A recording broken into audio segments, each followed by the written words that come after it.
নবী এলম দিতে পারে না, এই কথা তারা বলে। আবার তাদের কিতাবের মধ্যে লেখছে এলম বন্টনকারী নাকি দেওবন্দ মাদ্রাসার প্রতিষ্ঠাতা। বলুন নাউজুবিল্লাহ। নবী এলম দিতে পারে বললে শিরিক হয়ে যায়, তারা দিতে পারে বললে শিরিক হয় না। কিয়াম করা বেদাত কোনো কিতাবে নাই।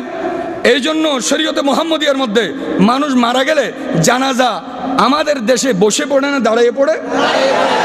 বসে পড়ার কোনো ব্যবস্থা নাই।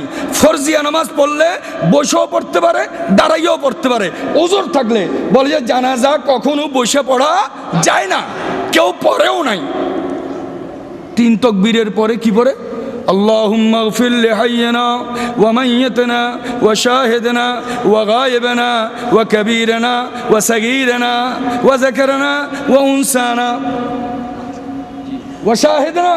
আমরা যারা হাজির হয়েছি, নবীর ব্যাপারে বললে ইন্না আরসালনাকা শাহিদান, বলে নবী কিভাবে হাজির নাজির হবে?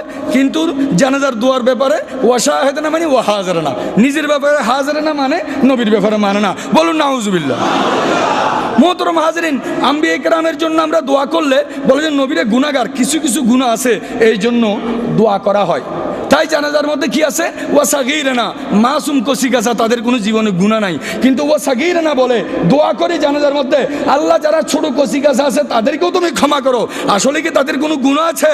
গুনাহ নাই, কিন্তু তাদের জন্য দোয়া করার বিধান ওইটা মানে না বুঝাই ইসলামের মধ্যে, শরীয়তে মুহাম্মদিয়ার মধ্যে ওয়া সাগীরান দিয়ে তাদের জন্য সোয়ালে মুকদ্দারের জবাব রেখে দিয়েছেন। বলি সুবহানাল্লাহ। মোহতরম হাজরিন, জানাজার মধ্যে দাঁড়িয়ে আমরা দরুদ শরীফ পড়ি না?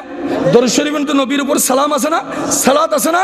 আল্লাহ বলে যে বান্দা আমার নবীকে দাঁড়িয়ে সালাম দেবে না, কমাস কম জানাজার মধ্যে দাঁড়িয়ে হলো নবীকে সালাত এবং সালাম দিতে হবে, না দিলে দরুদ শরীফ না পড়লে জানাজা হবে না। বলি সুবহানাল্লাহ। তাইলে আমি বলেছি হার আন যেখানে যান সেখানে রিচার্জ করলে নবীর শান আজমতে মুস্তাফা ছাড়া আর কিছুই পাওয়া যাবে না। বলি সুবহানাল্লাহ।